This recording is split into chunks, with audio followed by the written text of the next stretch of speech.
So I always really liked Q&A videos when other people do them, but I always think like no one would want to listen to me do one. So I thought today we could just visit. I could go through some questions. Most don't actually have anything to do with minimalism, but a couple do. More so they're just more like personal and fun and that kind of stuff.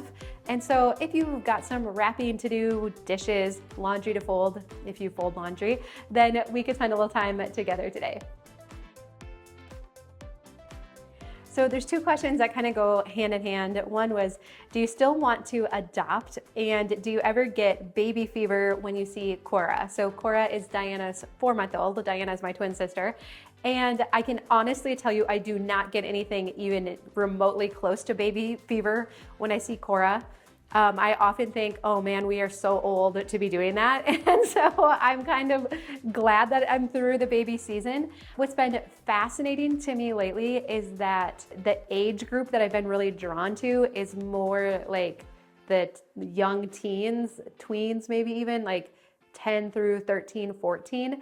Even the other day at church, they had said like, hey, we're looking for more youth leaders. And Tom and I had been youth leaders before we got married and then after we were married as well. And I really enjoyed it a lot. And then it kind of got to the point where we had little kids. And so it wasn't really practical to be out late and that kind of stuff.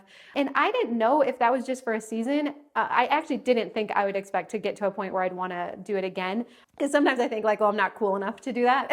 But then other times I think, I don't know why, I'm just really drawn to that age group. And so I do still want to adopt. I just don't know what age that would be anymore. My preference would not be an infant. I'm open to anything, but I would not be seeking after infants or even really little kids. I just, for whatever reason, am drawn to the older kids, or, Gage, our youngest, is 8 now. So a little bit younger than that too, I think would be great too. So I'm totally open and still would love to do that, but I don't know. We'll see. We'll see how it plays out. All right, you just turned 40. What do you miss about being younger?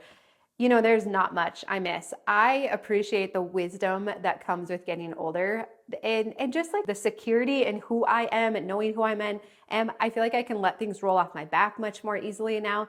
The only thing I would miss is I feel like I had a little more energy when I was younger. I feel like I have to be like so intentional now to like stay feeling youthful and active. I'm trying to be intentional to like keep that, but man, some days are easier than others, right? Okay, what's something you currently feel guilty about? So something I currently feel guilty about is having my nails done. I'm going to talk about beauty stuff here. There's another question about that. And I'm not saying anyone else should feel guilty about getting their nails done, but I had gotten a gift certificate around our birthday time. And so I had my nails done for the first time probably since my wedding. And I had a gel manicure and it lasted for 3 weeks. And I'm like, this is phenomenal. And we're through the gardening season, so my nails don't get quite so beat up. So then every 3 weeks I started going when the kids were at piano lessons. And I really liked it, except now this last time, I don't know if you can really see it, I had this like bronzish color. I was going for like a light gold and it turned out just not good, and it has not held up. It is chipping like crazy and it's only been 2 weeks.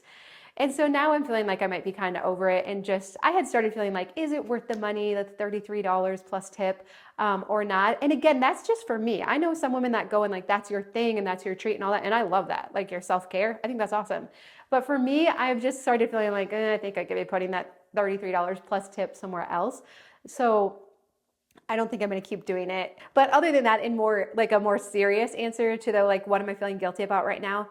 As our kids are getting older, parenting is so much more different. And I do feel some stress and worry of like, am I doing the right things? Like I had to enforce a consequence the other day, which meant one of our kids didn't get to go to something they really wanted to. But I'm like, dude, I gave you so many chances, right? And so like I had to enforce it so that they know I'm serious. And like, oh my goodness, when parents say like, it's harder on me than it is on you, I don't think it was harder on me, but it was hard. And I was just questioning myself and I'm like, am I doing the right thing? And so mom guilt is real, even though I do feel like simplifying our house has made parenting easier and more enjoyable. And I have more bandwidth or mental space to like learn new parenting techniques and all that stuff. There are still days where I'm like, am I doing this right? Because it was like a big decision to do that. And I still don't know for sure if it was the right thing or not. So I'm definitely with you if you've ever felt that way too. All right. Where do you think you'll be in 5 years? That's a good question. I'm not one. I would be curious. Like, do you look a long ways down the road? Or are you more like I plan like a month ahead of me a week. I very seldom look further than that. And so this question is great. I know sometimes people will ask too, like, how long do you see yourself doing YouTube or all that? And we did announce, I think last week, that we're going to go down to one video a week next year, which will be way different, but I want to keep doing this.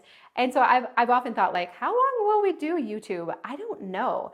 I'm committed for as long as this message needs to get out. But honestly, if someone else came along and was talking about minimalism way better, or they just do it really well and I'm not needed anymore, I'll just be like, I'm good. Like, I will like go garden and do that kind of stuff. It's a privilege. Like, I feel so honored to be able to get to do this, and that you watch and that all of this, like, how cool is it?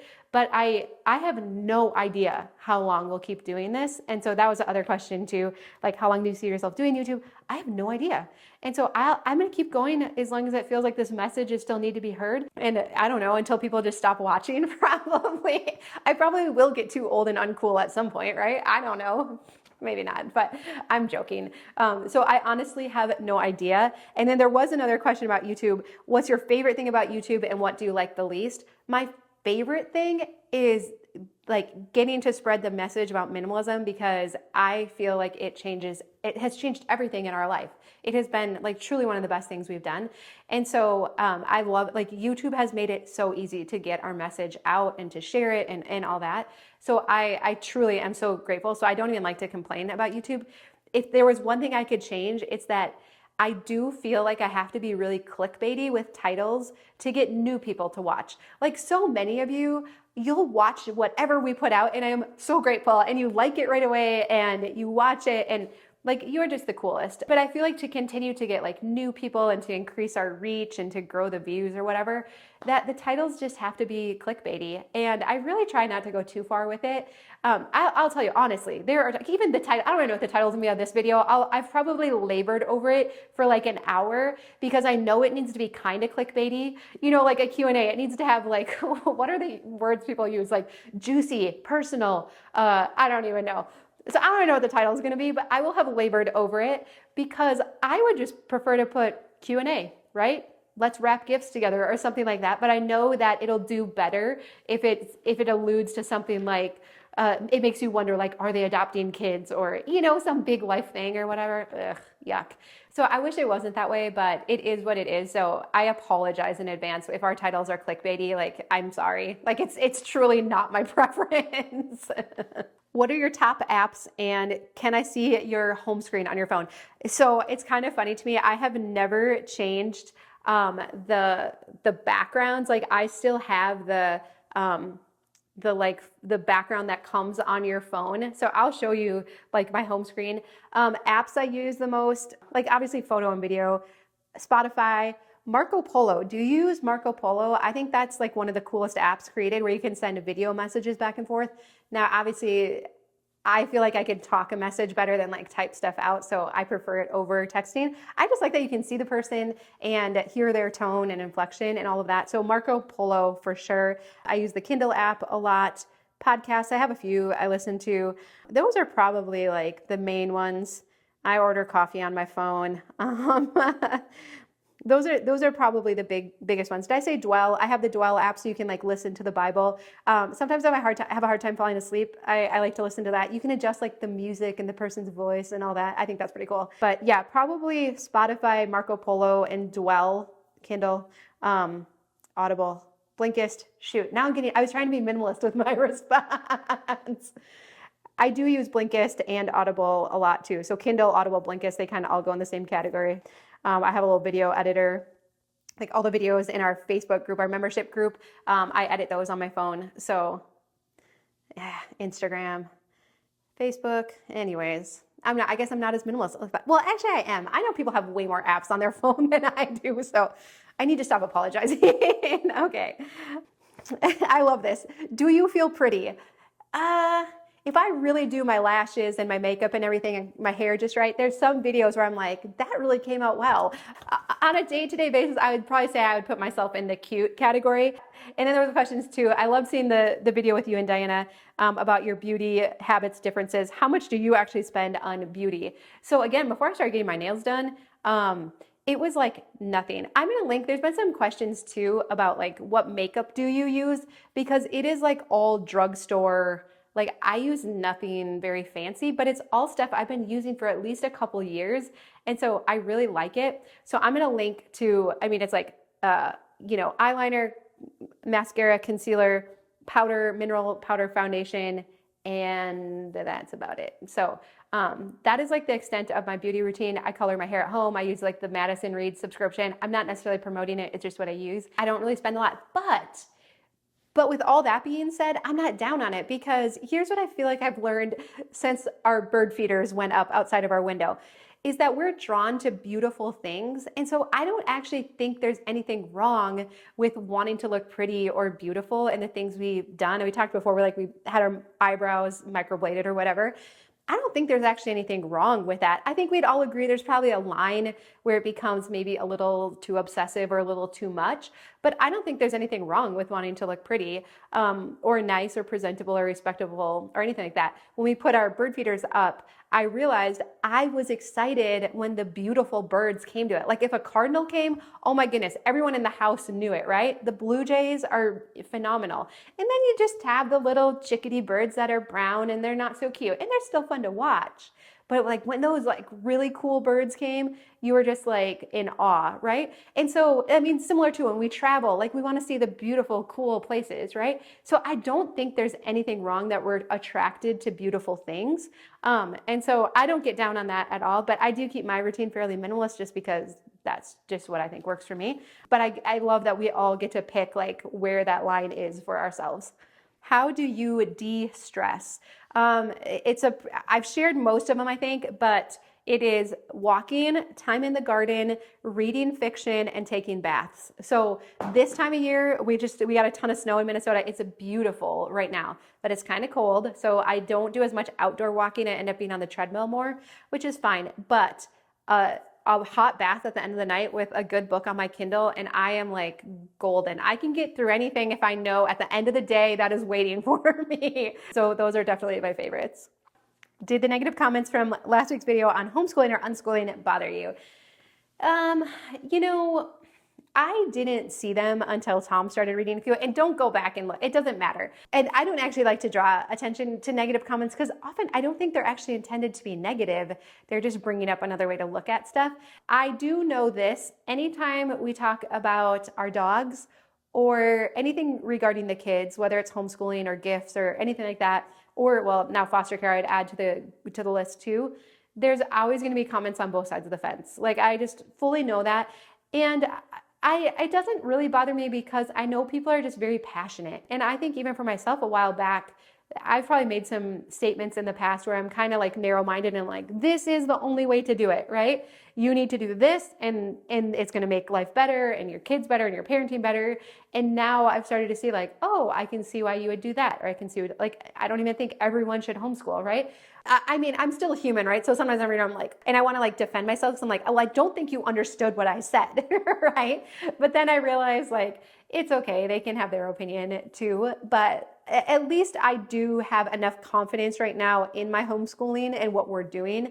That's even why I even talked about it. If I still was feeling more unsure or whatever, then I wouldn't have even said anything because I wouldn't have been able to handle the comments or any kind of pushback. But now I'm in a place where I'm like, I feel pretty good about what we're doing and why we're doing it and why it fits this like very specific season we're in. And like I said, it could all change again by this time next year. Well, for sure will change by this time again next year, right?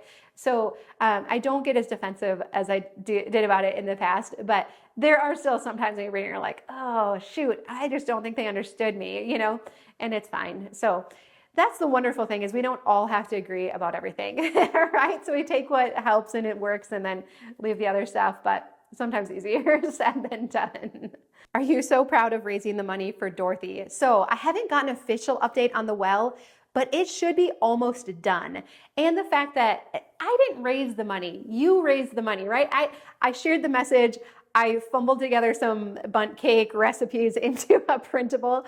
So I presented the need. You all responded in the most awesome and generous way. So we raised the money for Dorothy for sure. But I just think it's so cool to see how when a bunch of people do a little bit, what a huge difference. I mean, the difference that running water makes for those women and children down in Mexico it's fantastic. It's like, it's hard to comprehend at times, like how much that is going to improve their lifestyle down there. And like Dorothy said, it just improves their morale, right? It helps them to be a little more optimistic. And so I just thought that was so cool. So yes, I am proud of it, but I am proud of us, and I'm so grateful for you and how you responded. I was blown away. I just think that's so cool. And the Bundt Cake book is still available, and any money that we continue to raise for it will continue to go there as well. So if you didn't get it yet or anything like that, but so grateful for all of your support. What would you do if you won the lottery? That's a good question.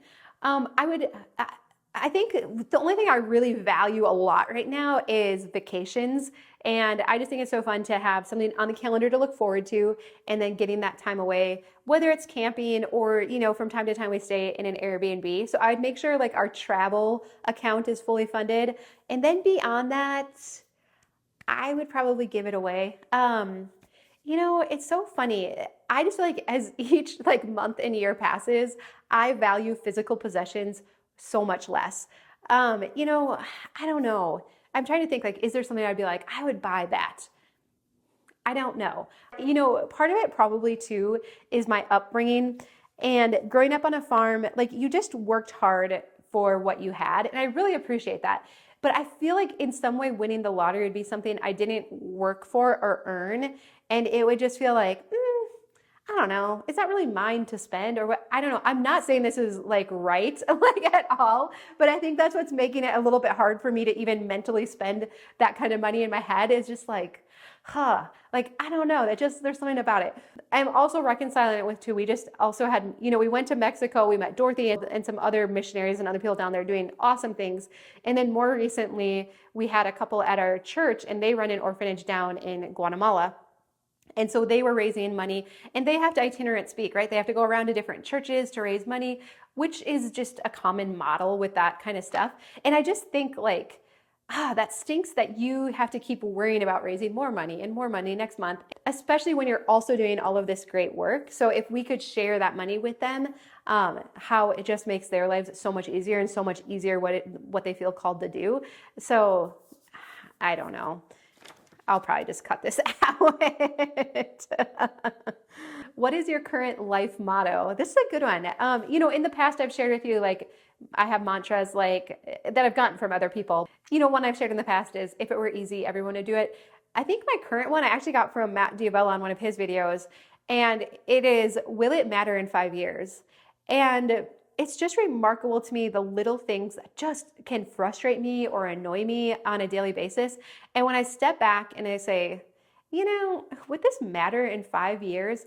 It is remarkable how few things actually make an impact on the big picture and the long run. My brother once said, he's very wise for his young age, he's 2 years younger than us. He was like, Dawn, I'm learning there's very few emergencies in life. And I'm like, isn't that so true? Even things as silly as like, oh, there's a sale, I have to take advantage of it. So often I'm like, it'll come back around, or somehow it'll still work out. So I feel like that, like, will it matter in 5 years, has really helped me to keep things in perspective and not give unnecessary energy to something that doesn't really deserve it. Do you have a goal for the new year? I'm not a huge goal setter, but we are hosting my cousin's wedding the end of August or beginning of September here at our farm, which we're so excited about. I think it's going to be super fun. But man, I am looking around and I'm like, there is so much stuff to do. Just like big projects, little projects, there is so much stuff to do. So my goal is to have like our whole farm and house and everything ready for her wedding, and not be like last minute rushing to like get stuff done. And if we can do that, that will be awesome, because we've lived here, it'll be 7 years this spring. And we have done so many projects, and it's just, you get them 90% done, and there's that last little bit. And so I feel like if we could use that as a deadline to really get all of our projects done, that would feel so good. But we'll see. You'll definitely get to see how it goes. So, all right, what's in your purse? So, I've been using, Diana got me this black belt bag from Trades of Hope. It's beautiful. It's like black leather. I can link to it. But I keep very few things in there. I always have like this tinted chapstick and just a few credit debit cards, a little bit of cash. And then there's usually extra receipts in there that I need to file when I get home. a pen, and that's about it. I just don't keep much in there. And so there are a few times where I'm like, oh, that would be nice to have. And then it just always is fine. So it's not much. That wasn't even that interesting, was it? Are you ready for Christmas? We actually are. I went over to my mom's house the other day because I had mentioned I was helping her get some gifts too, and we were going through, and she just had a very few things to get. And then Adeline was like, can I help you wrap? And so she started wrapping. For Tom and I, we get the kids each one gift. And so it's all stuff to do. And so we have their stuff ready to go. And then, we'll spend Christmas Eve at my parents' house. And then Christmas Day, I think we're going to go up and see my grandma, but that's not 100%. And then the following week, we'll go up and see Tom's sisters and spend some time with them. And so, it is actually coming together. I actually, we did our 5 days to an organized Christmas. I think we started, in October. That actually helped me. I don't know, probably more than it helped you. I don't know. I got so much done during that time and got ahead on gifts. And so I am grateful. And I say all this not to be like, haha, I'm done and you're not, but to encourage you that if this year hasn't quite gone as well as you had hoped, then don't worry. You can, every year has just gotten better for me. So next year can go more smoothly. We'll for sure do the 5 days to an organized Christmas again. And so just take notes, recognize your own limits, and then we get to try it all over again next year. Right? And so that's the beauty of this for sure. Do you have any tips for making friends as an adult? Oh, ugh. Here's what's so hard about it.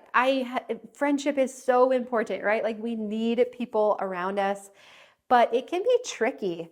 Isn't it amazing? Even when you have friends that you become good friends with, how offense can creep in, and it's relationships are not easy, right? And so even good old friendships can be hard, let alone trying to make new ones, right? And so I would just say you're probably going to have to put yourself out there, but rest assured knowing that everyone is looking for friends right now. Everyone is looking for community. I saw this fascinating thing on social media. And it was saying, how most of us feel bad about or guilty about how much time we spend on social media and what can we do to limit it. And, there's different apps you can install or uninstall, the apps from your phone, the social media apps from your phone. But what it was saying is that what social media gives us is connection to people. And so it proposed that one of the best ways we can go about limiting our social media time is to create connection with real live human beings, right? But let's face it, it's easier just to go on Instagram. So I just want to validate that it's hard, it's not easy, it's awkward. Tom and I have made some new friends. There's a family we went to Mexico with, and now our kids kind of lined up with ages and we just got along well. So we've been trying to cultivate this friendship since. And there have been bumps, right?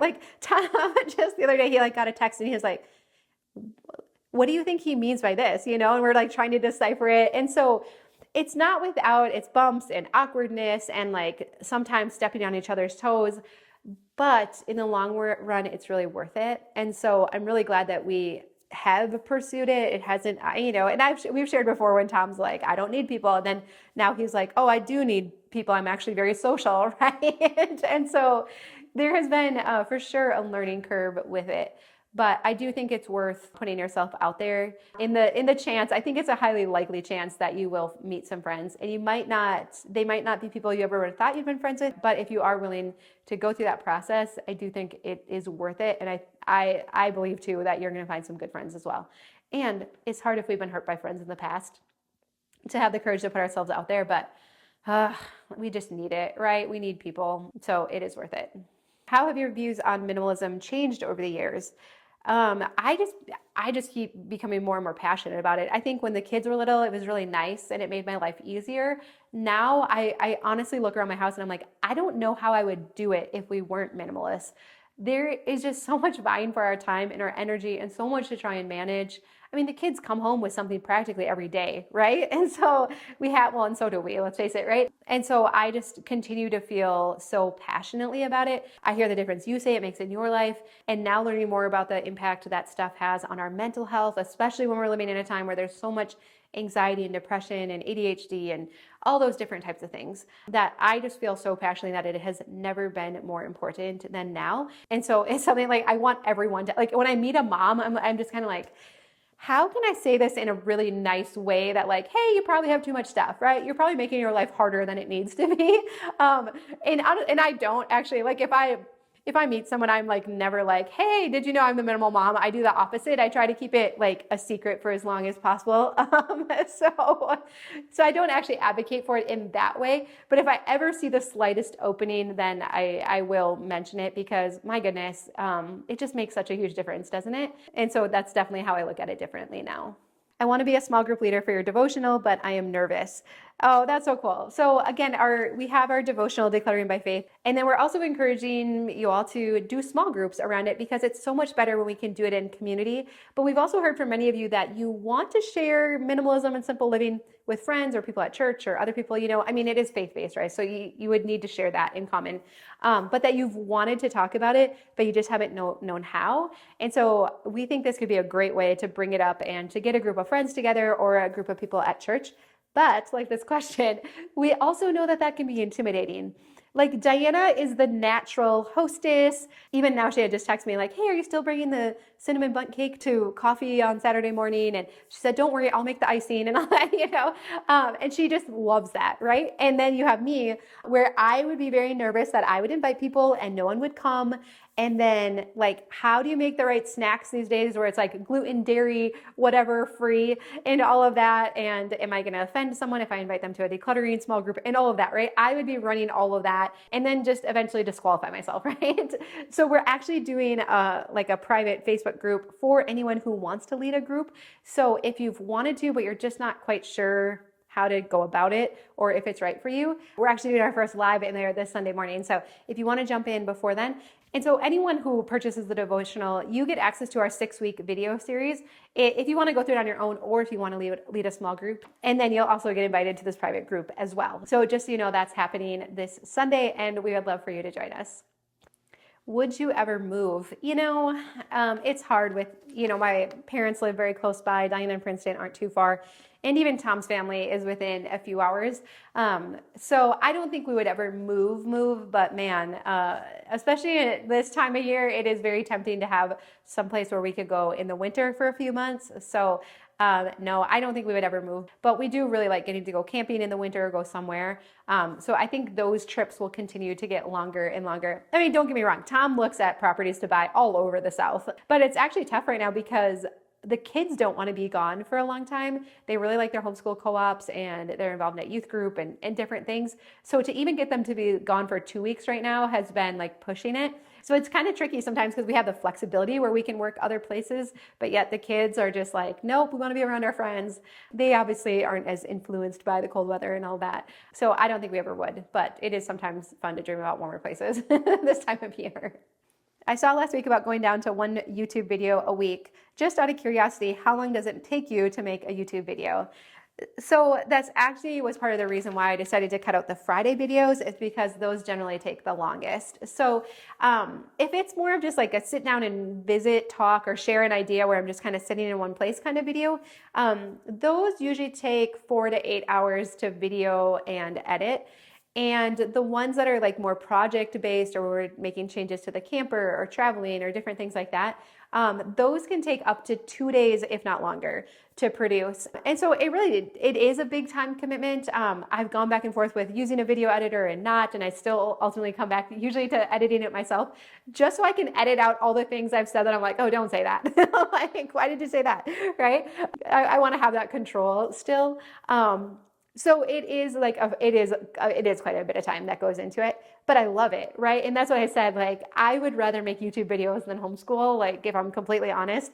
I love our kids, I care about their future and all that, but it's more fun to make videos, right? So it will change what our weeks look like a lot when we go down to 1 video, but I also love all of the interaction in our membership group too. So I am looking forward to having more time in there just because it's more like one-on-one help, getting to like see their spaces and like give specific feedback, where on here it's kind of like more general. And I love your comments and hearing like what's going on like in your house and what you're doing, but it's just not the same type of interaction when I can like see your space and your family and your face and all of that. So I am looking forward to having more time to interact in there more too and just give more specific help when it comes to decluttering. And so my hope is that's going to go well and our weeks will go a little bit more smoothly too. All right, well, I think that's all of the questions for now. I hope you got a good amount of stuff done while we were visiting, and I do truly hope that everything's coming together well for your holiday season too. I know it's so much work, right? And sometimes it feels like no one appreciates it or notices what it is we're doing or all the hard work we're putting into it. So I totally understand that as well. But I do hope it's coming together. I did add a few more last minute gift things to our Amazon store, so I can link down to that as well. If you need a couple last minute things, there's kind of some fun things in there. But otherwise, I love you. Thank you. Thank you for hanging out with me and spending this time with me. I don't take it for granted. I'm so grateful for you. So thank you. I love you. I hope you have a really good day, and I'll see you again soon.